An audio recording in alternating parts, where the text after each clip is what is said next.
السلام علیکم ورحمۃ اللہ وبرکاتہ۔ الحمد للہ الحنان المنان الذي خلق الانسان وعلمه البيان والصلاة والسلام على رسوله سید الانس والجان وعلى آلہ واصحابہ ذوی الخیر والاحسان، اما بعد فاعوذ باللہ من الشیطان الرجیم، بسم اللہ الرحمن الرحیم۔ فَلْيَحْذَرِ الَّذِينَ يُخَالِفُونَ عَنْ أَمْرِهِ أَن تُصِيبَهُمْ فِتْنَةٌ أَوْ يُصِيبَهُمْ عَذَابٌ أَلِيمٌ۔ صدق اللہ مولانا العظیم۔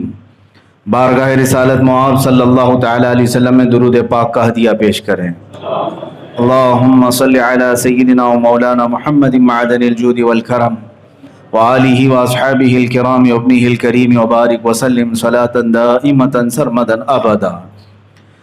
قرآن عظیم کے سورہ نور کی آخری آیات میں سے ہے جس کی میں نے آج تلاوت کی ہے۔ اللہ عز و جل ارشاد فرماتا ہے، چاہیے کہ لوگ میرے نبی کے حکم کی مخالفت کرنے سے بچیں، حضور کی نافرمانی نہ کریں، رسول پاک صلی اللہ علیہ وسلم کی اطاعت سے روگردانی نہ کریں۔ اللہ فرما رہا ہے ورنہ کیا ہوگا؟ رب تعالیٰ فرماتا ان تصیبہم فتنہ او یصیبہم عذاب علیم۔ اگر تم مسلسل رسول کی مخالفت میں لگے رہو گے تو ان قریب اللہ تعالیٰ تمہیں فتنے میں مبتلا کر دے گا یا دردناک عذاب میں گرفتار کرے گا۔ دو میں سے ایک چیز آ جائے گی، فتنوں میں مبتلا ہو جاؤ گے یا دردناک عذاب میں گرفتار ہو جاؤ گے۔ میرے عزیزوں، تقریباً یہ دونوں چیزیں آج ہمیں نظر آ رہی ہیں، اللہ کا عذاب بھی اور ہم آپسی فتنوں میں مبتلا بھی۔ اور فتنوں کا دور اس طرح سے، رسول پاک صلی اللہ تعالیٰ علیہ وسلم کی ایک حدیث ہے، میں دیکھ رہا ہوں، حضور فرماتے ہیں میں دیکھ رہا ہوں میری امت کو کہ آخر زمانے میں میری امت کے گھروں سے ایسے فتنے نکلیں گے جیسے بارش کے قطرات۔ اور پھر ایک حدیث میں یہ بیان فرماتے ہیں کہ اس طرح سے فتنے نمودار ہوں گے جیسے تسبیح کی ڈور ٹوٹ جائے تو اس کے دانے جس طرح زمین پر گر جاتے ہیں، بکھرتے ہیں۔ تم ایک کو پکڑنے جاؤ تو دوسرا سرک جاتا ہے، دوسرے کو پکڑنے جاؤ تو تیسرا سرک جاتا ہے۔ اللہ کے حبیب صلی اللہ علیہ وسلم فرماتے ہیں فتنوں کے دور میں ایسا ہی ہوگا، تم ایک فتنے کو سلجھانے کی کوشش کرتے رہو گے جب تک دو فتنے اور ابھر جائیں گے۔ آج میرے عزیزوں، مجھے سچ بتاؤ، کیا ہم فتنوں میں مبتلا نہیں ہو چکے؟ فتنہ کہتے کسے؟ فتنہ کیا ہے؟ بعض لوگ یہ سمجھتے ہیں کہ ہوا خراب کرنے کا نام فتنہ ہے، بلکہ فتنہ ہے جو عربک لفظ ہے، آزمائش کو کہتے ہیں، امتحان کو کہتے ہیں۔ اسی لیے تو قرآن میں اللہ نے فرمایا انما اموالکم و اولادکم فتنہ، تمہارا مال اور تمہاری اولاد بھی فتنہ ہے۔ فتنہ کا مطلب کیا ہے؟ تمہارے لیے آزمائش ہے، ان میں دیا تو اللہ نے ہے تمہیں، مال بھی اور اولاد بھی۔ اب یہ دیکھا جائے گا کہ ان کی محبت میں گرفتار ہو کے تم کہیں خدا کو تو نہیں چھوڑ دو گے۔ اور ہوتا ہے ایسے ہی، مال اور اولاد کبھی کبھار ہمیں عبادت کے لیے خلل اندازی کر جاتے ہیں، اور ہم اپنی اولاد کی فکر میں اور اپنے مال کے جمع کرنے کی فکر میں خالق کو بھول جاتے ہیں۔ یہ تو فتنہ ہے، یہی تو بڑا فتنہ ہے۔ عزیزان گرامی وقار، آج جن فتنوں کا دور شروع ہے وہ اس قدر خطرناک ہے کہ جس کو بولنا میرے لیے بہت ضروری ہے۔ اللہ کے حبیب صلی اللہ تعالی علیہ وسلم کے فرامین کے مطابق جب آپ احادیث رسول پڑھیں گے تو قیامت کے قریب ہونے والے جو بڑے بڑے فتنوں کا ذکر میرے آقا نے فرمایا، اس کے نمودار ہونے اور ظاہر ہونے کے اوقات شروع ہو چکے ہیں۔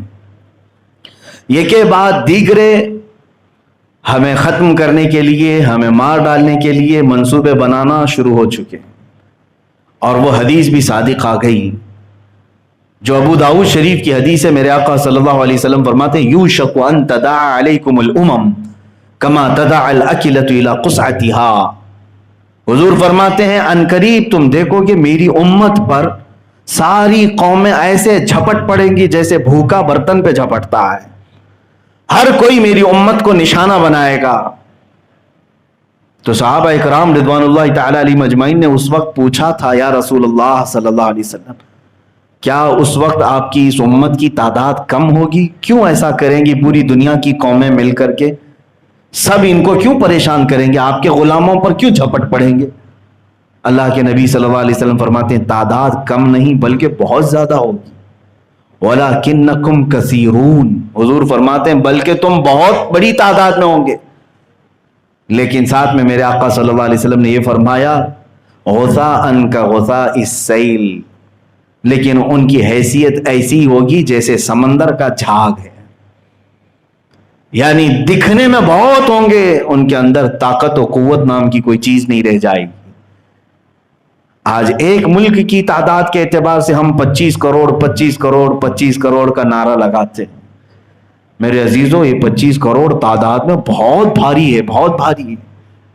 لیکن مجھے بتاؤ کیا یہ اتنی بڑی تعداد مل کر وہ 313 جو بدر میں آئے تھے ان کے برابر ہو سکتی ہے؟ احد میں جو چند ہزار کی تعداد میں تھے، خندق میں جو چند ہزار کی تعداد میں تھے، ان کے برابر ہیں؟ نہیں ہیں. اس کا مطلب ہے کہ ٹوپیاں زیادہ ہو گئی ہیں، داڑیاں زیادہ ہو گئی ہیں، کرتے پاجامے زیادہ ہو گئے ہیں، لیکن مسلمان کہاں ہیں؟ لباس کا نام، چہرے کا نام مسلمان نہیں. اسی لیے اقبال نے کہا تھا خرد نے کہہ دیا لا الہ تو کیا حاصل، دل و نگاہ جو مسلمان نہیں تو کچھ بھی نہیں.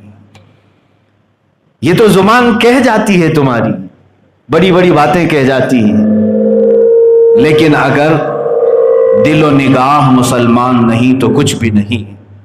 عزیزان گرامی وقار، جن فتنوں کا ذکر میں آج کرنے جا رہا ہوں وہ یہ ہے کہ آپ آزمائے جاؤ گے، ہم بھی آزمائے جائیں گے. اور ہماری آزمائش کس لیے ہوگی وہ بھی میں بتاتا ہوں. کیوں آزمائے جائیں گے؟ پہلی چیز تو یہ ہے کہ تمہارے سامنے تمہارے عزیزوں کا قتل ہوگا، تمہارے اپنوں کو مارا جائے گا، تمہارے اپنوں کو پیٹا جائے گا. ایک بڑی آزمائش ہے اپنے عزیز کا قتل دیکھنا، ان کی مصیبتیں دیکھنا اور پھر خاموش رہ جانا. اس آزمائش کا دور اب شروع ہو چکا ہے کہ ہمارے عزیز مارے جائیں گے اور ایک کے بعد دیگرے ہم بھی پیسے جائیں. یہ پہلی آزمائش ہے جو شروع ہو چکی. کون سا خطہ ہمارے عزیزوں کے مارے جانے سے آج محفوظ رہا؟ بتائیں. پوری دنیا کا آپ جائزہ لے کر کے دیکھیں، تقریباً ہر جگہ جو نشانے پر ہیں، جو ٹارگٹ پر ہیں، یہی غریب مسلمان ہیں جو میرے آقا کا نام لیتے ہیں. آج ہندوستان کی سرزمین پر سب سے بڑی تعداد میں کسی اسٹیٹ میں مسلمان جی رہے ہیں تو کشمیر میں، اور سب سے زیادہ خراب حالات کشمیر کے ہی بنائے گئے، جو پچھلے 1 سال سے وہ لاک ڈاؤن کی کیفیت میں مبتلا ہیں. انہیں تو بنیادی ضروریات تک نہیں دی جا رہی. بنیادی ضرورت کسے کہتے ہیں؟ میرے عزیزو، آج دنیا اتنی ترقی پذیر ہے، ایک اسکول جانے والا چھوٹا بچہ بھی بغیر موبائل اور فون کے آج نہیں رہتا ہے. لیکن کشمیر کے حالات ایسے ہیں کہ ان کے لیے ٹیلی فون، موبائل سروس، انٹرنیٹ بہت محدود تعداد میں رکھی گئی ہے. وہ ضروریات زمانہ جو ہیں اس کا بھی لابھ نہیں اٹھا سکتے. ان کا قصور کیا ہے؟ ان کا جرم کیا ہے؟ صرف ایک قانون ان کے سروں پہ تھوپنے کے لیے سال بھر تک ان کو بندی بنایا جا سکتا ہے. عزیزان گرامی وقار، ان مدوں پر اگر بات کی جائے تو یہ کہتے ہیں کہ بھڑکاؤ بھاشن ہو گیا. میرے عزیز مجھے بتاؤ، اپنوں کو اگر لوٹتے ہوئے دیکھ کر کے خاموش بیٹھنے کا نام سیکولرزم ہے تو میں اس کو منافقت کہتا ہوں. یہ منافقت ہے. تمہاری غیرت مر گئی تو خاموش بیٹھو، تمہارے اندر ذرا برابر بھی انسانیت باقی ہے تو تم چیخو گے، پھر آواز اٹھاؤ. آپ سوچتے ہوں گے کہ ہمارے جمعہ کے خطاب میں یہ کیا بات ہوتی ہے. بالکل میرے عزیزو، یہ صرف جمعہ کا خطاب نہیں ہے، یہ رسول اللہ کا منبر ہے. میرے آقا صلی اللہ تعالی علیہ وسلم کا منبر ہے جو ہر جمعہ میں ہر خطیب کو ملتا ہے. اسی لیے تو ہم کہتے ہیں منبر رسول سے بولا جا رہا ہے. رسول کریم صلی اللہ تعالی علیہ وسلم کی احادیث اگر ہم سناتے ہیں تو امت کا پورا حصہ ہمارے لیے مخاطب ہوتا ہے. یہ نہیں کہ اس مسجد میں بیٹھے ہوئے لوگ، بلکہ پوری امت کو خطاب ہے. جو رسول پوری کائنات کے لیے آئے ہیں ان کا میسج بھی پوری کائنات کے لیے ہوگا. آج اگر ظلم کے خلاف ہم آواز نہیں اٹھاتے اور نہیں بولتے تو میں سمجھتا ہوں یہ بزدلی کے آخری دور میں ہم آ چکے ہیں. میں جس بات کو عرض کر رہا تھا، آزمائش، فتنے کس طرح سے شروع ہوں گے. آپ دیکھیں عزیزوں کا قتل ہوگا، انہیں مارا جائے گا، حدیث پاک میں موجود ہے. یہاں تک کہ تمہیں آپس میں اس طرح مختلف کر دیا جائے گا کہ تم ایک دوسرے کی گردنیں مارنے کے لیے بےتاب رہو گے. یہ آپس کے متعلق بھی حدیث پاک میں آخر الزمان کی جو حدیثیں ہیں. میرے عزیزوں، اس وقت جو حالات ہیں اس میں یہ ہے کہ تمہاری مسجدیں اب محفوظ نہیں رہیں گی، تمہاری خانقاہیں ختم کر دی جائیں گی، تمہاری آئیڈینٹی چھین لی جائے. بس یہ ہے کہ تم ایک غلام کی حیثیت سے رہو. جس طرح سے پچھلے زمانوں میں کم ذات کے لوگ اور چھوٹی برادریوں کے لوگوں سے غلامی کرائی جاتی تھی، وہی خواب تمہارے متعلق بھی دیکھے جا رہے ہیں. تمہارا اس زمین پر رہنا دشوار کر دیا جائے گا. آپ سوچ رہے ہوں گے میرے عزیزوں کہ یہ باتیں کہاں سے اور کیوں کی جا رہی. میرے پاس بہت سارے نان مسلم سپیکرز جو خطاب کرتے ہیں اپنی قوم کو، بند کمروں میں یا بند ہالوں میں ان کے بیانات موجود ہیں، انٹرنیٹ پر پڑے ہوئے ہیں. آج پوری شدت کے ساتھ وہ کیمپیننگ کر رہے ہیں پورے ہندوستان میں، اور ہندوؤں کو اس بات پر آمادہ کر رہے ہیں، بھڑکا رہے ہیں کہ تم 800 سال غلام بنا کر کے رکھے گئے ہندوستان میں مسلمانوں کے، لہٰذا اب بدلہ لینے کا وقت ہے. تم خاموش مت بیٹھنا، مسلمانوں کو ان کے وطن واپس بھیج دو. یہ افغان سے آئے تھے، پاکستان سے آئے تھے، عرب سے آئے تھے. یہ باتیں کون کر رہا ہے؟ کون زہر پھیلا رہا ہے؟ بڑے بڑے اسپیکر ہیں اور باضابطہ ان کے تقریریں، ان کے بھاشن یوٹیوب پہ، انٹرنیٹ پر موجود ہیں. ہزاروں لاکھوں لوگ سن رہے ہیں، اور یہ زہر پیدا کر کے ہندوؤں کو ابھارنا اور مسلمانوں کو مارنے کے لیے، ان کو واپس بھجوانے کے لیے. آج دیکھیں پچھلے 10 سالوں میں اتنا زہر بھر چکا ہے معاشرے کے اندر کہ جو اچھے دوست ہوا کرتے تھے ہندو، اب وہ بھی ہاتھ ملانے سے کترانے لگ گئے، وہ بھی ہمارے ساتھ بات کرنے سے کترانے لگ گئے. اس لیے کہ زہر بہت تیزی سے پھیلایا جا رہا ہے، بہت تیزی سے پھیلایا جا رہا ہے. ابھی 2 دن قبل میں نے ایک ویڈیو یہ بھی دیکھا. بہرحال وہ لوگ ہمارے لیے دلیل نہیں ہیں، لیکن میں بات ہی کہتا ہوں. کسی سنگٹھن کا صدر ہے اور وہ اپنے پیروکاروں سے کہتا ہے کہ ہر گھر میں ہتھیار ہونا چاہیے اور اس کو صرف اور صرف مسلمانوں کے لیے اختیار کرنا چاہیے. میرے عزیزوں، کیا یہ بھڑکاؤ بھاشنیں نہیں ہیں؟ اپنی قوم کو ابھارنا کسی قوم کی دشمنی پر. میں نے کبھی آج تک اعلان نہیں کیا کہ آپ سب نان مسلم کو لے کر کے شدت اختیار کرو، کبھی نہیں ہم کہتے. اسلام اس بات کا حکم نہیں دیتا، بلکہ ذمی کافر، اس کے متعلق اگر آپ حدیثیں پڑھیں گے، میرے آقا صلی اللہ علیہ وسلم فرماتے ہیں اگر کوئی ذمی کافر کو ناحق مارے تو گویا کہ اس نے میرے ساتھ برا سلوک کیا. یہ اللہ کے نبی صلی اللہ علیہ وسلم نے فرمایا. ہمارے ہاں تو اس طرح کے احکام نہیں دیے گئے، لیکن آج جس طرح کا زہر پیدا کیا گیا ہے، اسی زہر کا نتیجہ ہے کہ مسجد شہید بھی ہو گئی اور مندر تعمیر بھی ہو گئی، اور اس کے بعد دوسری مسجدوں پر خونخوار نظریں لگانا شروع بھی ہو گیا. ان تمام باتوں کو کبھی میڈیا یہ نہیں کہتا کہ یہ کٹر واد ہیں، مذہب پرست ہیں.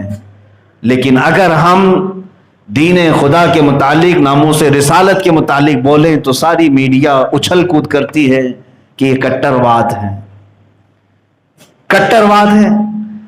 میں ایک حیرت کی بات آپ کو بتا دوں. جو انٹیلیجنس بیورو ہماری ہے انڈیا کی، ان کی ویب سائٹ پر.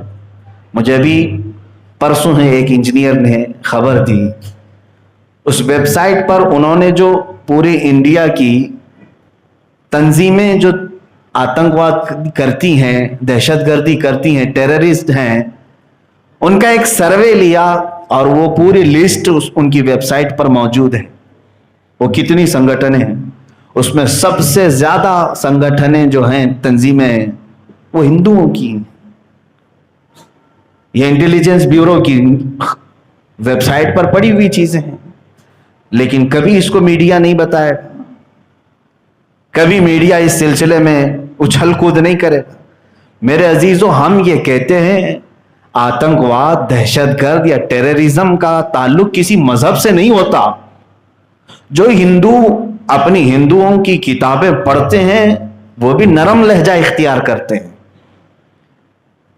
یعنی وہ اہنسک ہوتے ہیں اور بہت ساری چیزیں وہ ان کی کتابوں کے جو اخلاق پر مشتمل ہیں اس کو فالو کرتے ہیں. لیکن جو بھڑکائے ہوئے لوگ ہیں وہ پورے ماحول کو آج زہریلا کر چکے ہیں. اب یہ زہر اتنا بڑھتا جا رہا ہے میرے عزیزو کہ ایک بعد دیگرے ہماری ہی چیزیں ٹارگٹ پر ہیں. اب مجھے کہنا یہ ہے کہ ہم کون سے فتنوں کے دور میں آئے. تمہاری مسجدیں شہید ہو گئیں, خاموش رہے. ایک دور تھا جب پورے ہندوستان میں لوگ سڑکوں پر باہر آئے ایک مسجد کی شہادت پر, لیکن اس کے بعد اتنا مارا گیا, اتنا بزدل بنا دیا گیا. کیا وہ جن لوگوں نے اس مسجد کو شہید کیا تھا انہیں بھی باعزت بری کر دیا گیا, لیکن اب کسی کے کانوں پر جوں تک نہیں ریگتی, نہ ہمارے نیتاؤں کو, نہ ہمارے لیڈروں کو, نہ ہمارے قائدین کو. سب خاموش ہیں. آمنا صدقنا, جو ہو رہا ہے وہ سب ٹھیک ہے. اب اس کے بعد ان کو اتنے پر بس نہیں ہوا, زبردستی پارلیمنٹ میں انہوں نے مسلمانوں کے قانون سے چھیڑ خانی کی, 3 طلاق کا بل پاس کروایا. کیا ضرورت کیا تھی ان کو؟ لیکن صرف اور صرف ٹارگٹ کرنا تھا کہ تم اپنے پرسنل لا پر یہاں جی نہیں سکتے. اس کے بعد پھر کشمیریوں کو لے کر چھیڑا گیا, NRC کے معاملے کو لے کر ابھارا گیا. پورا ہندوستان سڑکوں پر بھی آیا تو یہ ٹس سے مس نہیں ہوئے. اور ہمیں آزمائش کا دور. اور میں آپ کو بتا دوں آگے چلتے ہوئے, کل ہی میں نے ایک خبر یہ بھی پڑھی کہ آپ کے اسی اسٹیٹ کی ایک تنظیم نے مطالبہ کیا ہے کہ مسجدوں سے ہونے والی اذان کو بند کر دیا جائے, لاؤڈ سپیکر کو ختم کر دیا جائے. شاید ہو سکتا ہے آپ کے کانوں تک بھی پہنچی. برسوں سے اذانیں ہوتی رہی ہیں, سالہ سال سے. کبھی کسی کو یہ اذانیں تکلیف نہیں دے رہی تھی, کبھی کسی کو تکلیف نہیں دے رہی تھی. ان اذانوں میں مٹھاس تھی, بلکہ بیشتر اوقات میں نے دیکھا ہے ہندو بھی اتنی تعظیم کرتے ہوئے نظر آتے ہیں اذان کی جیسے مسلمان کرتے ہیں, خاموشی کے اعتبار سے. میرے عزیزو, اذان کا مسئلہ ان کو تکلیف دینے والا نہیں ہے, بس یہ ہے کہ ہرٹ کرنا ہے. جو چیز تم علل اعلان کر رہے ہو اس کو ختم کرو. اتر پردیش میں اب ایک مطالبہ یہ بھی ہوا کہ یہ لوگ جمعہ اور عیدین میں اپنی مسجدوں سے باہر نکل آتے ہیں, سڑکوں پر نماز پڑھنے لگ جاتے ہیں, اس کو بند کر دیا جائے. برسوں سے کبھی نماز کو لے کر کوئی اس طرح کی بات نہیں آئی تھی, بلکہ بہت مرتبہ یہ دیکھا جاتا کہ اگر مسلمان نماز پڑھ رہے ہیں تو نان مسلم کھڑے ہو کر دیکھتے تھے یا تو ان کی حفاظت کے لیے کھڑے ہو جاتے تھے. لیکن اب زہر اتنا بھر چکا ہے کہ تمہیں آزادی کے ساتھ نماز پڑھتے ہوئے دیکھنا بھی انہیں پسند نہیں. ہم ایک آزاد ملک میں رہ رہے ہیں, لیکن میں آپ کو بتاؤں کیا کیا چیزیں چھینی جائیں گی. نمازوں کا معاملہ آیا, لاؤڈ سپیکر کا معاملہ آیا, اتنے پر بھی خاموش نہیں رہے. آپ دیکھتے ہوں گے اتر پردیش سے وہاں کے CM کا اعلان کہ لو جہاد کے خلاف ہم قانون پاس کریں گے. یہ کیا لفظ ہے لو جہاد؟ پورے اسلام کی ڈکشنری میں لو جہاد کا لفظ ہی نہیں ہے.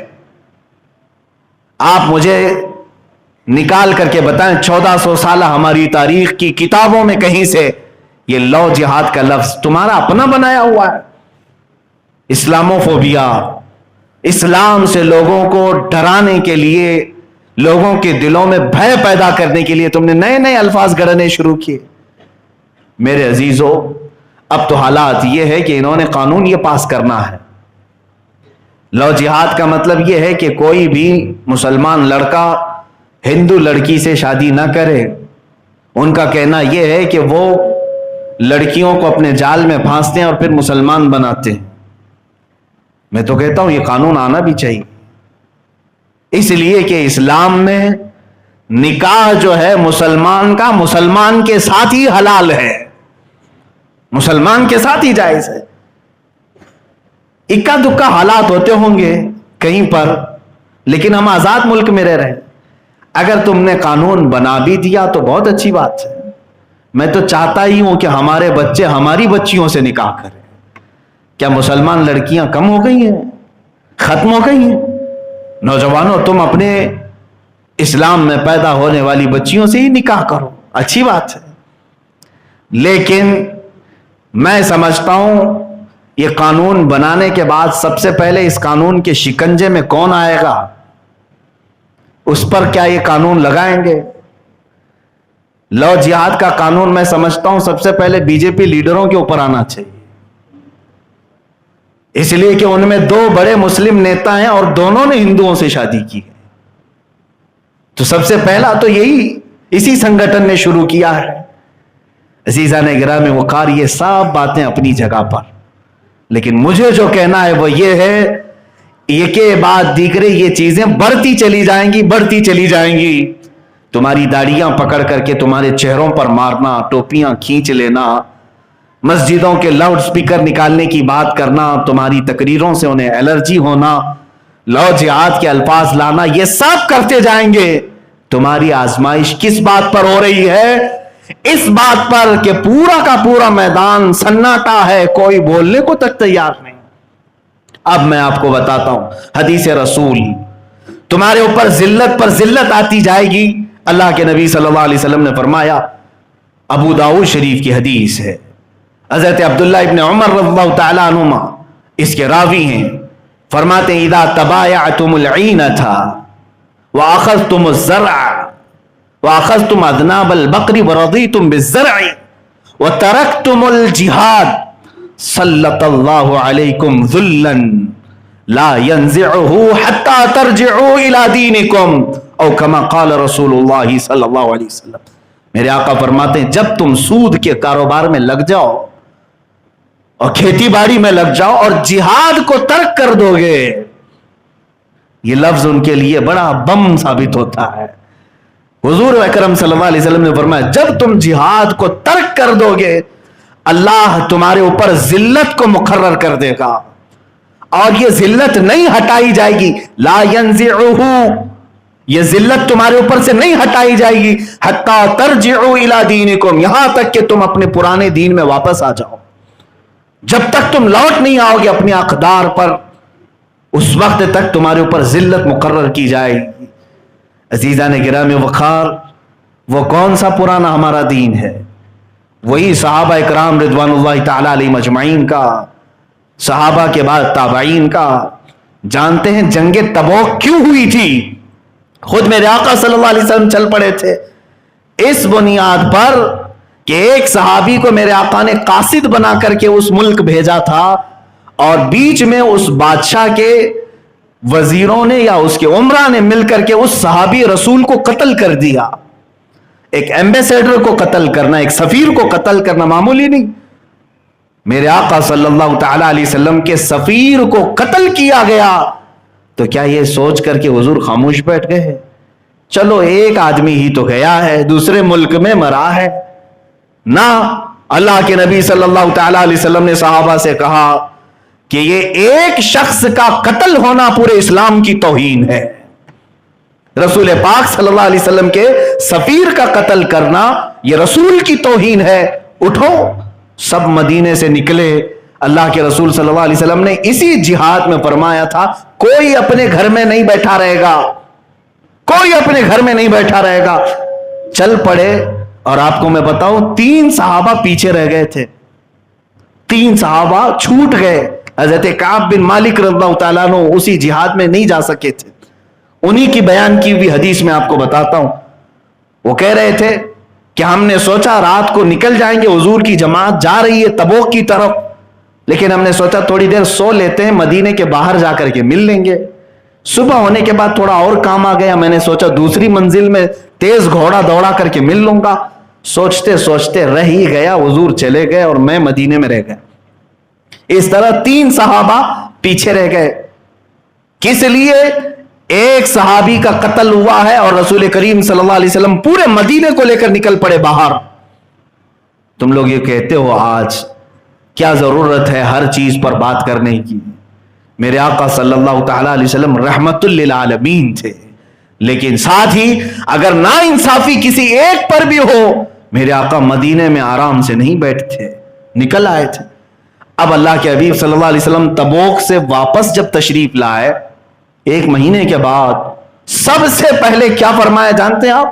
سب سے پہلے مدینے میں آنے کے بعد ارشاد فرماتے ہیں وہ کون لوگ ہیں جو تبوک میں ہمارے ساتھ نہیں آئے اور مدینے میں بیٹھے رہے, انہیں بلایا جائے.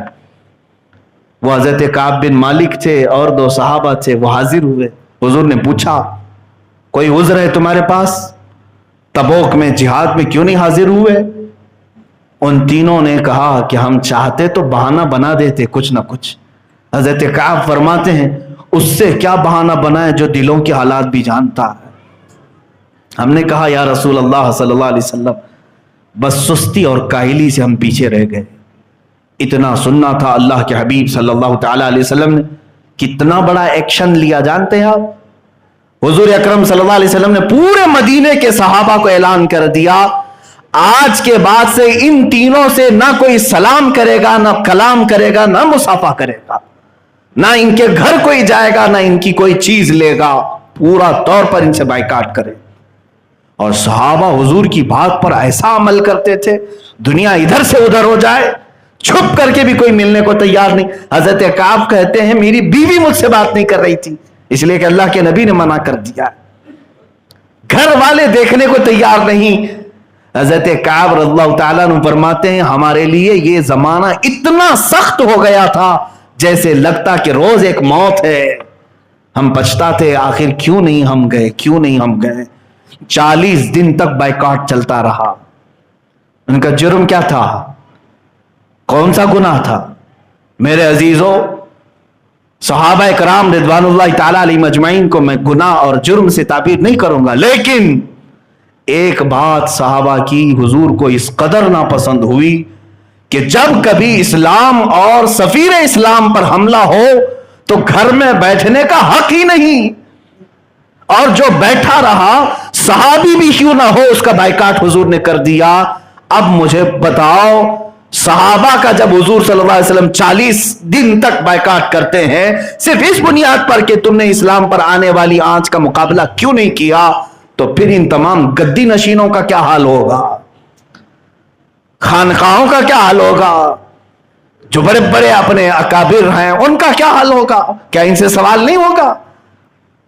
جب اسلام پر اور بانی اسلام پر مسلسل آج حملے ہو رہے ہوں, تم میں سے کوئی بولنے کو تیار نہیں. اب اچھا یہ بھی سن لیں آپ, میں جہاد جہاد کہہ رہا ہوں اور حدیث پاک بھی سنا رہا ہوں, جہاد کے متعلق افضل جہاد کے متعلق بھی سنا دیتا ہوں. یہ حدیث صحیح حسن صحیح ہے ترمذی شریف. اللہ کے نبی صلی اللہ تعالی علیہ وسلم فرماتے ہیں افضل الجہاد کلمۃ حق عند سلطان جائر, سب سے افضل جہاد حق بات بولنا ظالم بادشاہ کے سامنے. ظالم بادشاہ اور ظالم حکومتوں کے سامنے حق بات کا اعلان کرنا یہ افضل جہاد ہے. میں اس جہاد کی دعوت دے رہا ہوں علماء ربانیین سے اور صوفیاء کرام سے, مرشد اور مشائخ جو موجود ہیں ان سے, کہ اس جہاد کا تو استعمال کر سکتے ہو کہ حق بات تو آپ بیان کریں. حق بات بیان کرنے سے کس بات کا خوف ہے؟ کیا ساری چیزیں لٹ جانے تک ہم خاموش بیٹھے رہیں گے؟ عزیزان گرامی وقار, یہ ذلت ہمارے اوپر مسلسل طاری کی جانے لگے گی. ایک بڑا جملہ ہے, کہنے سے بھی ہمارا دل دکھتا ہے. پچھلے ہفتے بھی میں نے عرض کیا تھا, آج مجھے یہ خبر ملی صرف ہندوستان کے سوشل میڈیا پر 25,000 پوسٹ ایسی ہیں جس میں میرے نبی کو گالیاں دی گئی، رسول پاک صلی اللہ تعالی علیہ وسلم کی شان میں مسلسل توہین کی جا رہی ہے، بارہا گندے جملے استعمال کیے جا رہے ہیں۔ ہم میں سے کون ہے جو اس کے خلاف ایکشن لے گا؟ ایکشن لینے کا مطلب صرف جھگڑے فساد کر کے قتل و غارت کرنا نہیں، قانونی راستہ بھی تو اختیار کیا جا سکتا۔ ہم میں سے بہت سارے اہل ثروت موجود ہیں، قانون دان لوگ ہیں، بڑی بڑی تنظیمیں اور تحریکیں چلانے والے لوگ ہیں، سب مل کر کے اس بات پر کیوں نہیں کہتے کہ اللہ کے نبی صلی اللہ تعالی علیہ وسلم ہمیں جان سے زیادہ عزیز ہیں، ہمیں جو گالیاں دی جاتی ہیں وہ ہم برداشت کرتے ہیں، لیکن ایک بات یاد رکھنا، امام مالک رضی اللہ تعالیٰ عنہ نے فرمایا تھا جب رسول کی توہین ہو اور امت خاموش رہے تو اللہ کا عذاب آ جائے گا، اور یہ فرمایا اس امت کو زمین پر جینے کا حق نہیں، زمین پھٹ جائے اور وہ سب اندر چلے جائے۔ ہمارے لیے آج یہ بہت بڑا ایشو ہے میرے عزیزو، انٹرنیٹ پر 24 گھنٹے گزارنے والوں کو آج یہ تک خبر نہیں کہ تمہارے متعلق کیا کیا کہا جا رہا ہے۔ ہمارے بچوں کو اور ہمارے نوجوانوں کو گیم کھیلنے سے فرصت ملے تو ان معاملات میں کبھی کچھ کریں گے، چیٹنگ سے فرصت ملے، سوشل میڈیا فیس بک واٹس ایپ انسٹا یہ سب چلانے سے فرصت ملے تو پتہ تو چلے کہ میرے نبی کی عظمت پر کہاں کہاں ڈاکے ڈالے جا رہے ہیں۔ اے عزیزو، میں یہاں دعوت یہ دینا چاہوں گا، الحمدللہ مجھے اس بات کا فخر بھی ہے کہ تحریک فروغ اسلام، جس کا میں بھی ایک ادنا خادم ہوں، انہوں نے ایکشن لیا ہے لیگل طریقے سے، کئی پوسٹوں کے خلاف سائبر کرائم میں کمپلینٹ بھی درج کرایا ہے، ان کے اکاؤنٹس بھی ڈیلیٹ کروائے جنہوں نے اس طرح کی گستاخیاں کی۔ میں سب سے یہی گزارش کروں گا، آج کے اس خطاب میں پھر اپنی اس بات کو دہراتا ہوں، آپ میری بات سے اگر اتفاق کر رکھتے ہیں تو مجھے بتا دیں پلیز، مجھے امید ہے کہ سب عاشقان رسول جمعہ میں حاضر ہیں۔ میں یہ چاہتا ہوں، حکومت ہند سے بھی گزارش ہے، پارلیمنٹ میں ایسا قانون بنائیں کہ آخری زمانے تک کبھی میرے نبی صلی اللہ علیہ وسلم کی شان میں کوئی گالی نہ دے سکے۔ ایک قانون تم یہ پاس کر کے ہمیں دے دو، بلکہ میں یہ کہتا ہوں اس میں رسول کریم صلی اللہ تعالی علیہ وسلم کے ساتھ ہندوستان میں جینے والے جتنے بھی مذاہب ہیں، جتنے بھی ادیان ہیں، ان کی جو بھی مقدس شخصیات ہیں، ان سب کے لیے ایک قانون بناؤ کہ کوئی بھی مذہب والا کسی بھی مذہب کے مقدس شخصیت کی توہین نہیں کرے گا، ورنہ اس کو عمر قید کی سزا ہوگی۔ کیا یہ چیز صحیح نہیں ہمارا مطالبہ؟ میں نے یہاں تک کہا ہے کہ اگر اس طرح کا قانون بنانے میں کسی کی جان کی ضرورت ہے تو یہ فقیر حاضر ہے، میری جان لے لو۔ اور اللہ کے حبیب صلی اللہ تعالی علیہ وسلم کے متعلق جو آج سوشل میڈیا پر برسات ہو رہی ہے، اس کو روکو، اس کو روکو، اس لیے کہ ان کے متعلق اگر ہم سب خاموش رہے تو اللہ کا عذاب ہمیں گھیر لے گا۔ میں نے قرآن کی آیت پڑھی ہے، جو رسول پاک کی حکم کی مخالفت میں جیتے رہیں گے ان قریب اللہ ان کو فتنوں میں مبتلا کر دے گا یا دردناک عذاب میں گرفتار کرے گا۔ عزیزان گرامی وقار، یہ گھیرے اب تنگ ہوتے چلے جائیں گے، آگے کے دن وہ مجھے نظر آ رہے ہیں جب سانس لینے کی بھی دشواریاں ہمیں پیدا کر دی جائیں گی۔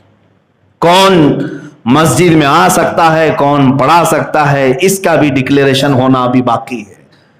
سارے لوگ حکومت کی نظر ہو جائیں گے، اب کوئی ڈیموکریسی، کوئی جمہوریت کا نام باقی رکھنے کا ان کا ارادہ نہیں، صرف ڈکٹیٹرشپ ہوگی، بادشاہت ہوگی، رولنگ ہوگی، تمہیں کسی کو بات کرنے کا حق نہیں۔ اسی لیے جب تک آزادی ہے تمہیں بولنے کی، اپنے حقوق کا مطالبہ تو کرو، کم از کم مرنے کے بعد اللہ کے رسول صلی اللہ علیہ وسلم کی بارگاہ میں اتنا تو کہہ سکو گے کہ ان تمام مظالم کے خلاف میں نے آپ ہی کے منبر سے آواز تو اٹھایا تھا۔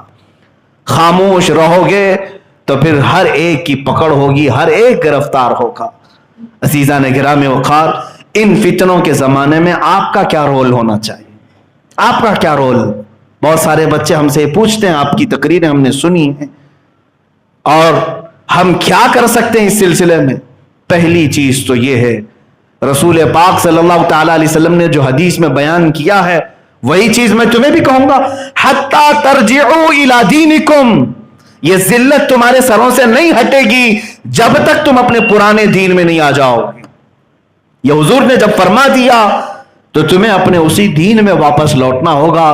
تم اس دین کو ایسا ماڈرنائز نہ کرو کہ اس کی روحانیت ہی ختم ہو جائے، جیسے آج کے بعض لبرل لوگ اسلام کا چہرہ ایسا پیش کر رہے ہیں جیسے کہ اس میں منافقت ہے۔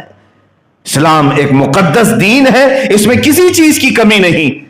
جب تمہیں خود اس بات پر یقین ہو جائے گا تو پھر دیکھنا حالات خود بخود صحیح ہو جائے گا۔ مجھے ایسا لگتا ہے کہ تمہیں خود ہی شک ہے اسلام میں آنے کے بعد۔ اگر شک نہیں ہوتا تو آپ اپنے آپ کو دوسروں کی طرح نہیں بناتے۔ آپ نے اپنے آپ کو چینج کر لیا ہے دوسروں کے خوف سے۔ حضور پاک صلی اللہ تعالی علیہ وسلم کی سنتیں اکھاڑ کر پھینک دیا۔ آپ نے دوسروں کے لباس پہننے میں فخر کیا، اپنے چہرے کو صاف کرنے میں فخر کیا، صرف اسی لیے کہ دوسری قوموں کو ہمیں راضی کرنا ہے۔ پھر بھی تو یہ تم سے راضی نہیں ہو سکے، آج تک یہ تم سے راضی نہیں ہو سکے۔ بعض لوگ پوجا بھی کر لیے پھر بھی راضی نہیں ہوئے، نہیں ہو سکیں گے میرے عزیزو۔ میری بات سن لو، جب دوسرے لوگ اپنے دین میں پختہ ہیں تو تم بھی اپنے دین میں پکے ہو جاؤ۔ قرآن کا یہی حکم ہے، یا ایھا الذین آمنوا ادخلوا فی السلم کافہ، اے ایمان والو اسلام میں پورے کے پورے داخل ہو جاؤ۔ حضور اکرم صلی اللہ تعالی علیہ وسلم کی غلامی کو بالکل بسر و چشم قبول کرو، بلکہ دل سے قبول کرو، اور اس میں ذرا برابر آپ کو جھجک نہیں ہونی چاہیے، شرم نہیں ہونی چاہیے۔ مجھے ایک بات یاد آتی ہے، دلی میں ابھی پچھلے سال کی بات ہے، جب یہ حالات چل رہے تھے میں بھی دلی گیا تھا۔ بعض لوگوں نے مجھے مشورہ دیا تھا کہ ابھی دلی کے حالات بہت سخت ہیں، آپ اتنا بڑا عمامہ پہن کر کے نکلے ہیں اور رکشے میں جا رہے تھے، تو کہا کہ کہیں پر بھی اتار کر کے چیک کرتے ہیں اور پھر سیدھے جیل میں لے کر کے بھی جا سکتے ہیں۔ NSA لگا ہوا ہے، نیشنل سیکورٹی ایکٹ، تو لہٰذا آپ یہ نکال دیں اور سادے لباس میں چلیں۔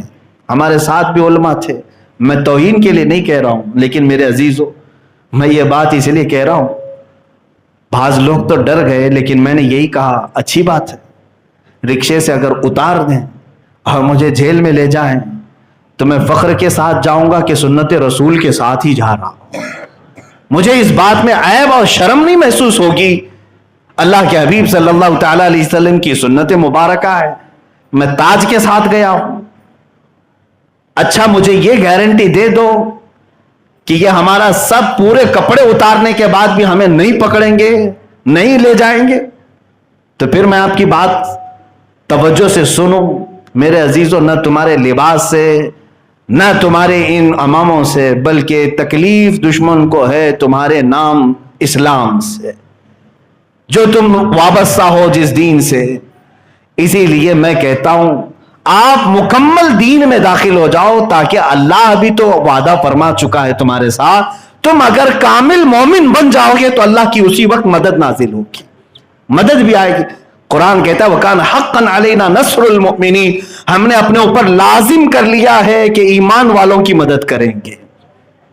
عزیزان گرامی وقار، یہ قیامت کے قریب آنے والے احوال ہیں، فتنوں کا دور بہت تیزی سے شروع ہو چکا ہے، اس لیے ہر ایک آدمی الرٹ ہو جائے، ہر مسلمان الرٹ ہو جائے، سوائے تمہارے پاس ایک آپشن کے کچھ نہیں بچا، وہ آپشن ہے تم دین میں واپس مکمل داخل ہو جاؤ، یہی ایک آپشن ہے۔ اور اگر تم در در کی ٹھوکریں کھانے پر راضی ہو تو پھر تمہارے سے میرا کوئی خطاب بھی نہیں ہے، تمہاری اپنی مرضی ہے۔ لوگوں کی ٹھوکروں پر جینا چاہتے ہو، تمہارے ٹکڑے کر دیے جائیں، تمہارے عزیزوں کو مار دیا جائے، تمہارے دین پر مسلسل حملے کیے جائیں، قرآن کو بین کرنے کی باتیں کی جائیں۔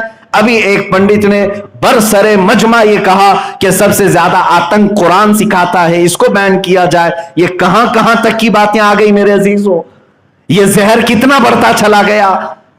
اس لیے میں کہہ رہا ہوں کہ جب تم خود ہی نمازوں سے غائب ہو، قرآن کو خود ہی چھوڑے بیٹھے ہو، رسول کی سنتوں کو خود ہی ترک کیے ہو، تو پھر یہ تو دوسروں کو بولنے کا موقع تو بہت زیادہ ہے، آپ واپس اس دین میں مکمل داخل ہو جاؤ۔